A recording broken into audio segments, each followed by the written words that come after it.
Day classes में जब मैं आया था यहाँ पे तो सीटी का बैच चल रहा था, वहां से एक बच्चा ऊपर खड़ा हुआ, सर मेरे पिताजी नहीं है, मेरे माताजी नहीं है, मेरे चाचा जी नहीं है, मेरे चाची नहीं है, मेरे परिवार में कोई नहीं है। मैंने कहा भैया तुम रहते कहाँ हो? कि सर मैं मेरी बुआ जी के पास रहता हूँ। आपके फूफा जी होंगे? कि सर मेरे फूफा जी भी नहीं है, मैं फीस अफोर्ड नहीं कर पाता हूँ, मेरी तैयारी अच्छी नहीं हो पा रही है।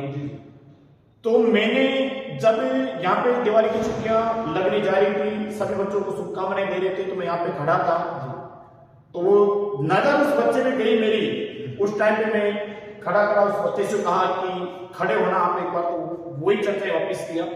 उसी टाइम पे देव क्लासेज के जो निदेशक सर है वहीं खड़े थे, उन्होंने एक ही बात बोली कि आप ही नहीं ऐसे कितने भी बच्चे हों।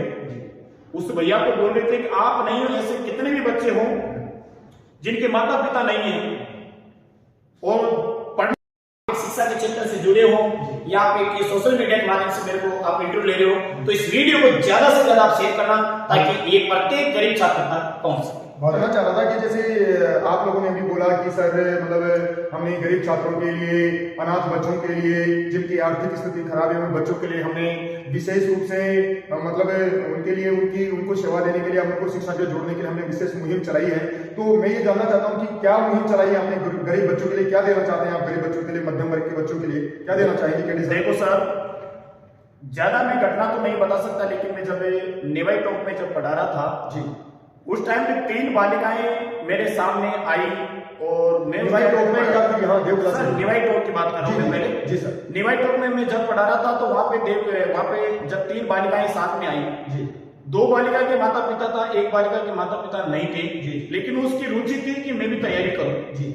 जैसे वो संस्थान में एंट्री ली, उसको फीस के बारे में पूछा, तो वहां पे जब फीस थी वो 5,000 रुपए फीस थी जी। अब 5,000 रुपए फीस थी तो डायरेक्टर साहब ने कुछ कम किया, कुछ नहीं किया।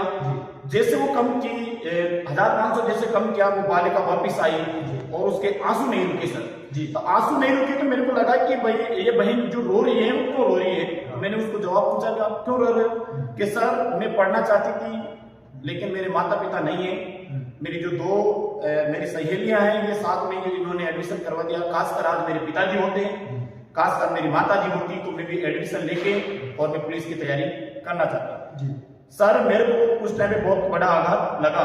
मैं सोचा कि जब गरीब छात्र, ये तो एक अपने पास में एक बच्चा आया है, कई परिवार ऐसे होंगे जहाँ पे बहुत सारे बच्चे जिनके माता पिता नहीं है, तो मैंने उन्हें बुलाया और सीधा डायरेक्टर साहब के पास में लेके गया। वहां पे मैंने कहा कि मेरी सैलरी से आप ऐसे कार्ड करने की ये गुड़िया पढ़नी चाहिए। उसके बाद मैंने कहा भैया कोई भी आवश्यकता पड़े तो आप बिल्कुल आइए क्लास के अंदर और मुलाकात कीजिए, हम आपकी सारी सुविधा देंगे आपको। उसके बाद में सर वो लड़की जो 2019 में राजस्थान पुलिस में लगकर वापस आई और सबसे पहले मेरे पास में आई और आकर मेरे को बोले कि सर आज यदि आप उस दिन मेरे को थोड़ी सहायता नहीं करते तो काश करने में अपनी नहीं लग पाती। फिर उसके बाद में अगर मैंने देखा कि ऐसे कई बच्चे गरीब छात्र जो शिक्षा से वंचित रह जाते हैं, वापिस में देव क्लासेज में जब बूंदी में एंट्री लिया तो उस टाइम पे एक बच्चा जो सीटी के बेच में पढ़ पा रहा था जी, वाकई मेरे को बोला, उस टाइम पे दिवाली का सीजन था, दिवाली के सीजन में मैंने बोला कि अच्छा आप देव क्लासेज की बात कर रहे हैं? बिल्कुल, अब मैं देव क्लासेज की बात कर रहा हूँ, पहले दिवाली की बात कर रहा हूँ हुआ है देव क्लासेज। इसी कारण से मैं सर बारी बारी में देव क्लासेज ज्यादा मन में मेरे इसलिए बसा है कि देव क्लासेज गरीब छात्रों के लिए बहुत ही आदरणीय है। बहुत बहुत धन्यवाद केडी सर, आपने बिल्कुल देव क्लासेज की बिल्कुल दयालुता के बारे में बताया कि यहाँ आने वाले जो बच्चे हैं, मतलब अगर किसी के पास पैसा भी नहीं है, कोई निर्धन परिवार से है, तो आप उसे निःशुल्क भी शिक्षा देते हैं। बिल्कुल सर, तो ये बहुत अच्छी बात है और मैं यही चाहूंगा कि बिल्कुल अगर आप ऐसा करते हैं, ऐसी मुहिम आपने देव क्लासेज में छेड़ रखी है केडी सर, तो इसका मतलब बूंदी जिले का शायद कोई भी बच्चा शिक्षा से वंचित नहीं रहेगा, हम भी ऐसा मानते हैं। और इसके बाद आगे की क्या प्लानिंग है? आगे की प्लानिंग यही है कि सर जितना हो सकेगा उतना 2023 के अंदर सिलेक्शन देने की ठाना है हमने, चाहे कुछ भी हो जाए।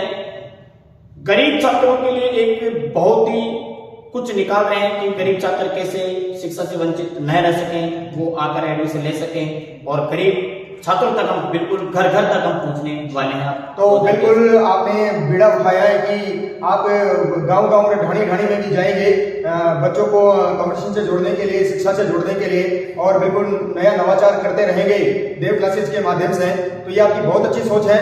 ठीक है कैडी सर, बहुत बहुत धन्यवाद आपका। बिल्कुल सर, और मैं आखिर में कहना चाहता हूँ कि यदि जो आप इंटरव्यू लेने आए हैं, पहले तो आपका धन्यवाद कि आप एक मैं छोटी सी उम्र से बिलोंग करता हूँ, लेकिन आप इतना प्यार दिए हो।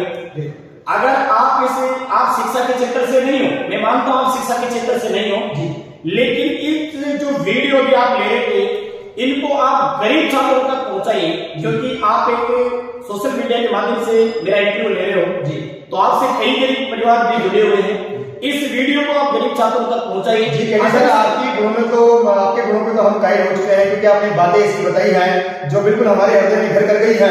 हम बिल्कुल पूरा प्रयास करेंगे कि बिल्कुल सोशल मीडिया के माध्यम से इसको बिल्कुल जन जन तक पहुंचाएंगे, और बिल्कुल जो मुहिम आप लोगों ने चलाई है वास्तव में काबिल तारीफ है। देखो सर, मैं कहना चाहता हूँ इस वीडियो को देखकर जितने भी बच्चे यहाँ पे आएंगे जी, उसको मैं खास तौर पर कह रहा हूँ मेरे से जो हो पाएगा, और मैं आदरणीय सर देव क्लासेज के निदेशक डी सर से भी आग्रह करूंगा इस वीडियो को देखकर जो बच्चे आए उसको मैं फिर भी प्लीज में विशेष छूट दिलाऊंगा।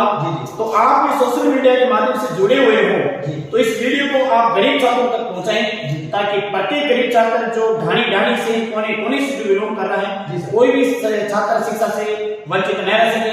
क्योंकि आपको पता है कि गरीब छात्र एक सरकार की कुर्सियों पर बैठे हैं, जहाँ कानून, जहाँ नीतियां बनती हैं, वहां जाकर उनको बनाए